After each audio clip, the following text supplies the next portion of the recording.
უკრაინაში მიმდინარე მოვლენებისა და ევრომაიდანზე შეკრებილ პროტესტანტთა მხარდასაჭერად თბილისში პარლამენტთან მხარდამჭერი აქცია გაიმართა. აქცია სოციალურ ქსელებში დაიგეგმა, მასში უკრაინული დიასპორის წარმომადგენლების მონაწილეობდნენ. ჩვენ უკრაინის მოქალაქეები ვართ, მაგრამ თბილისში ვიმყოფებით. მხარს უჭერს ჩვენი ქვეყნის თავისუფლებას. რამდენიმე დღეში უკრაინამ ევროპული სახელმწიფოდან მძიმე დიქტატურაში გადადგა ნაბიჯი. ცხადია, ჩვენ არ შეგვიძლია ამ სიტუაციასთან შეგუება. ვერ მივატოვებთ ჩვენს ქვეყანას და არ მივცემთ კრიმინალებს მისი მართვის საშუალებას. აქციაზე თბილისის დინამოს ფან-კლუბ გლადიატორების წარმომადგენლებიც მივიდნენ. როგორც ცნობილია, სოლიდარობის ნიშნად კიევის ცენტრში ფეხბურთის სხვადასხვა კლუბების მხარდამჭერებით შეეკრიბნენ. ჩვენ დღეს მოვიდით როგორც საქართველოს მოქალაქეები, ასევე დინამო თბილისის ფან-კლუბ გლადიატორების სახელით, იმიტომ რომ ჩვენი ძმები, ჩვენი მეგობრები, როდესაც საქართველოს უჭირდა, ყოველთვის ჩვენ გვერდში იყვნენ და აი ამ ფორმით გვინდათ რომ თანადგომად გამოვუხატოთ.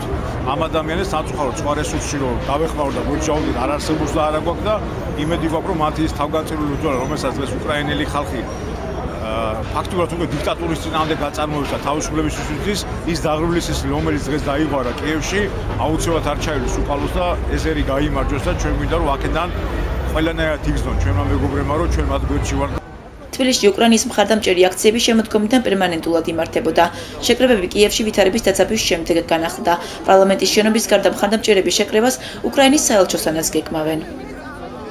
სოლიდარობას უცხადებ, ნამდვილად უკრაინელ ხალხს იმედია, რომ პრეზიდენტი შეისმენს და მოეგება გონს და აღარ დავშვებს ამდენი სისხლის ღვრას. ეს ყოველ დაუშვებელია და მინდა უკრაინელ ადამიანებმა იცოდეს, რომ ისინი მარტო არ არიან და მიუხედავად იმისა, რომ ჩვენ მათ გვერდით ვერ ვდგავართ ფიზიკურად, სიამოვნებით ვიქნებით ახლა ჩემ უკრაინელ მეგობრებთან ერთად და აქედან მინდა იცოდნენ რომ ჩვენ მათი ვედი ნამდვილად გვაღელვებს და ნამდვილად მათ გვერდით ვდგავართ.